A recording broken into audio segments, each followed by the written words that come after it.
बहुत से पेरेंट्स एक कॉमन मिस्टेक करते हैं, वो टमी टाइम को इग्नोर कर देते हैं और फिर बाद में सोचते हैं कि बेबी नेक नहीं कंट्रोल कर पा रहा है या क्रोलिंग या रोलिंग में इतना लेट क्यों है। लेकिन क्या आप जानते हैं, सिर्फ कुछ मिनट का डेली टमी टाइम आपके बेबी की फिजिकल ग्रोथ को काफी हद तक इम्प्रूव कर सकता है। आज की वीडियो में हम टमी टाइम का कंप्लीट साइंस समझेंगे कि टमी टाइम होता क्या है, कितना करना है और कैसे करना है, जिससे क्या है बेबी भी इंजॉय करे और बेबी की ग्रोथ अच्छे से हो। तो चलिए वीडियो को स्टार्ट करते हैं। Hello parents, welcome back to my YouTube channel GS parenting. और आज अगर आपका बेबी न्यूबॉर्न है या 6 महीने से छोटा है तो ये वीडियो आपके लिए बहुत ज्यादा इंपॉर्टेंट होने वाली है। और इस वीडियो के एंड तक आप टमी टाइम क्या है इसके बारे में सब कुछ जान जाएंगे और जो कॉमन मिस्टेक है वो भी आप अवॉइड कर पाएंगे। सबसे पहले बात करते हैं कि टमी टाइम क्या होता है। तो टमी टाइम जब बेबी जाग रहा हो और आपकी सुपरविजन में हो, तब बेबी को आप पेट के बल लिटाएं, तो इस पोजीशन को आप टमी टाइम कहते हैं। और ये एक स्लीपिंग पोजीशन नहीं है, ये एक एक्टिविटी है जब बेबी टमी पर रहता है। तो बेबी को अपना हेड लिफ्ट करना पड़ता है, जिससे क्या है बेबी की जो नेक मसल्स हैं वो काम करती हैं, बेबी के शोल्डर्स और मसल्स भी स्ट्रांग बनते हैं। और इसी वजह से इसे टमी टाइम को ना बेबी जिम भी कहा जाता है। और टमी टाइम क्यों इतना इंपॉर्टेंट है, क्यों कहते हैं कि बेबी को जो है टमी टाइम पोजीशन पे रखना चाहिए थोड़ी थोड़ी देर के लिए, तो इससे बेबी को क्या बेनिफिट मिलेगा उसके बारे में बात करते हैं। टमी टाइम क्यों इतना इंपॉर्टेंट है, क्यों कहते हैं कि टमी टाइम बेबी को कराया करो, इसके क्या बेनिफिट है। तो सबसे पहले अब हम इसके बेनिफिट जानते हैं। नंबर 1 की नेक स्ट्रेंथ। क्या है, जब हम बेबी को टमी टाइम कराते हैं तो इससे बेबी जो है अपना हेड कंट्रोल करना सीखता है। नंबर 2 शोल्डर और आर्म स्ट्रेंथ, क्योंकि जब फ्यूचर में बेबी क्रॉल करेगा तो उसके लिए बेबी के शोल्डर और आर्म्स स्ट्रांग होने चाहिए, जो कि टमी टाइम से बेबी के स्ट्रांग हो जाएंगे। नंबर 3 मोटर डेवलपमेंट, मीन्स कि सिटिंग, रोलिंग या क्रोलिंग में जब बच्चा बैठना सीखेगा तो इन सब के जो है फाउंडेशन मसल्स टमी टाइम से स्ट्रांग होते हैं। नंबर 4 फ्लैट हेड सिंड्रोम का रिस्क जो है कम होता है, क्योंकि बच्चा जो है, जो न्यू बॉर्न बेबी है या 2-3 मंथ्स का बेबी है, वो पूरे टाइम 24 आवर्स आपने देखा होगा कि वो बच्चा जो है लेटा रहता है पीठ के बल। और अगर हम बेबी को टमी टाइम की एक्टिविटी कराने लगते हैं तो बेबी का जो सर है पीछे से फ्लैट नहीं रहता है, क्योंकि बेबी अब टमी पर भी रहता है और इससे बेबी की ग्रोथ भी बहुत अच्छे से होती है। अब बात करते हैं कि टमी टाइम की एक्टिविटी जो है कब से स्टार्ट करना चाहिए। बहुत ही कॉमन सा क्वेश्चन है कि कब से हम बेबी को जो है टमी टाइम स्टार्ट करें। तो जब बेबी घर आ जाता है और उसके बाद बेबी की जब हम बॉडी मसाज स्टार्ट करते हैं उसके बाद जो है आप बेबी को टमी टाइम की एक्टिविटी करा सकते हैं।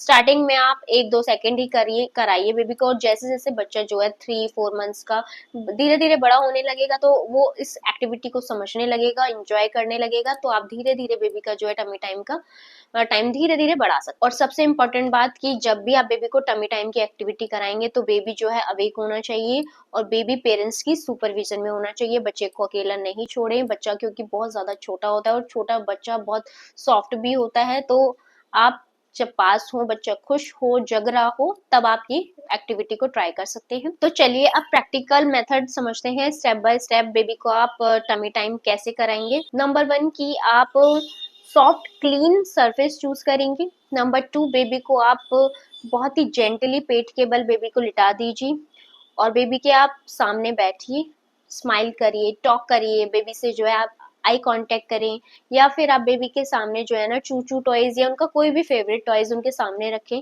जिससे बेबी नेचुरली अपना जो है हेड लिफ्ट करने की कोशिश करेगा। और सेशन को आप बहुत शॉर्ट रखिए और अगर बेबी टायर्ड हो ना तो ब्रेक दे दीजिए। आप टमी टाइम एक्टिविटी को थोड़ी देर बाद ट्राई कर सकते हैं। अब बात करते हैं कि टमी टाइम एक्टिविटी के समय अगर बेबी रोने लग जाए तो हमें क्या करना चाहिए। तो ये प्रॉब्लम जो है हर पेरेंट्स जो है फेस करते हैं।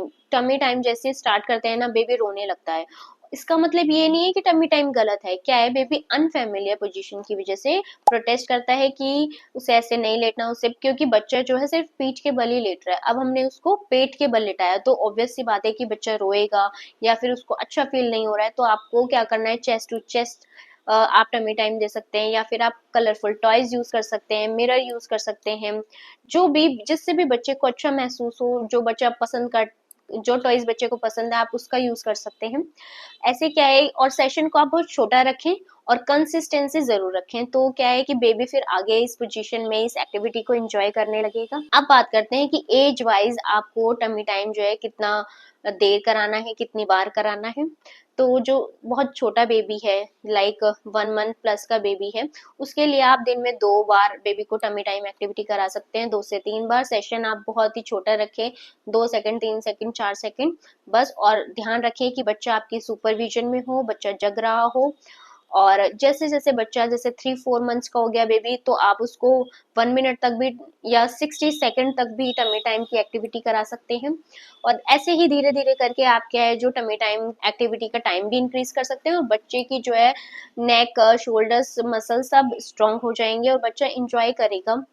इससे बेबी का जो है हेड भी कंट्रोल होगा, क्रॉलिंग, सेटिंग और रोलिंग में भी कोई प्रॉब्लम नहीं आएगी। अब बात करते हैं कॉमन मिस्टेक्स की कि क्या कॉमन मिस्टेक आपको नहीं करनी है। नंबर 1 की फीडिंग के तुरंत बाद आपको बेबी को टमी टाइम एक्टिविटी नहीं करानी है, क्योंकि इस टाइम बेबी की टमी जो है फुल हो गई है और ये एक्टिविटी का टाइम बिल्कुल नहीं है। जब जो है बेबी का मिल्क डाइजेस्ट हो जाएगा, थोड़ी देर बाद, आधे 1 घंटे बाद आप बेबी को ये एक्टिविटी कराएं। नंबर 2 कि आपको लॉन्ग सेशन नहीं रखने हैं, शॉर्ट सेशन रखने हैं, जिससे बेबी को प्रॉब्लम ना हो, बच्चा रोए ना, इंजॉय करे अपनी एक्टिविटी को। नंबर 3 बेबी को आपको फोर्स नहीं करना है। अगर बेबी टायर्ड है या अभी उसको खुश नहीं है बेबी, तो आप ब्रेक दे दीजिए। नंबर 3 कि बेबी को आप अनअटेंडेड छोड़ देना, यानी कि अगर आप बेबी को ये एक्टिविटी करा रहे हैं तो आप बेबी के साथ रहेंगे जब तक ये एक्टिविटी कराएंगे, चाहे कितनी भी इमरजेंसी हो या कोई भी प्रॉब्लम हो, आप बेबी को ऐसे ही छोड़कर नहीं जाएंगे। नंबर 5 कि आप वीकेंड पे ही सिर्फ टमी टाइम एक्टिविटी करा रहे हैं, आप बेबी को डेली एक्टिविटी कराएं। फन टमी टाइम एक्टिविटीज और बेबी को इंगेज करने के लिए आप म्यूजिक प्ले कर सकते हैं, आप स्टोरी टेलिंग कर सकते हैं, कलरफुल रेटल यूज कर सकते हैं, फेस एक्सप्रेशन बना सकते हैं, और जो भी बेबी को अच्छा लगता है वो सब आप कर सकते हैं। मिरर प्ले कर सकते हैं। जितना फन आप बनाएंगे बेबी भी उतना ही इंजॉय करेगा। अब बात करते हैं मिथ वर्सेस फैक्ट की। तो सबसे पहला मिथ ये है कि मेरा बेबी तो टमी टाइम एक्टिविटी पसंद नहीं करता, इसलिए इसकी कोई जरूरत नहीं है। बट फैक्ट ये है कि मोस्ट ऑफ बेबीज जो है इनिशियली रेसिस्ट करते हैं, बट प्रैक्टिस से बेबी जो है काफी इम्प्रूव कर लेता है और बेबी की मसल्स और बेबी की ग्रोथ के लिए अच्छी रहती है ये tummy time activity. Number 2 tummy time activity तो क्रॉलिंग के लिए, बट फैक्ट ये है कि टमी टाइम एक्टिविटी जो है वो ओवरऑल मसल डेवलपमेंट के लिए बहुत ज्यादा इंपॉर्टेंट है। थर्ड मिथ ये है कि हमने लेट स्टार्ट किया इसलिए इसका कोई फायदा नहीं है, बट फैक्ट ये है कि कंसिस्टेंस और ग्रेजुअली धीरे धीरे जब हम किसी चीज की प्रैक्टिस करते हैं तो उसका बेनिफिट जरूर होता है और बेबी की जो ग्रोथ है वो बहुत अच्छे से होती है। तो पेरेंट्स, आज हमने समझा कि टमी टाइम क्या है, क्यों इंपॉर्टेंट है, कैसे करना है, कितना करना है और बेबी को एंजॉय कैसे करवाना है। तो याद रखिए, कुछ मिनट्स की कंसिस्टेंसी फ्यूचर डेवलपमेंट में बहुत बड़ा डिफरेंस जो है क्रिएट कर सकती है। और कमेंट में बताएं आपका जो बेबी है टमी टाइम एंजॉय करता है या प्रोटेस्ट करता है। और वीडियो अगर आपको हेल्पफुल लगी हो, अच्छी लगी हो, तो वीडियो को आप लाइक करें, शेयर करें और सब्सक्राइब करें मेरे चैनल को। मिलते हैं नेक्स्ट वीडियो में। और अगर आपको कोई भी क्वेश्चन है, कोई भी क्वेरी है, तो आप वो मुझे कमेंट करके पूछ सकते हैं।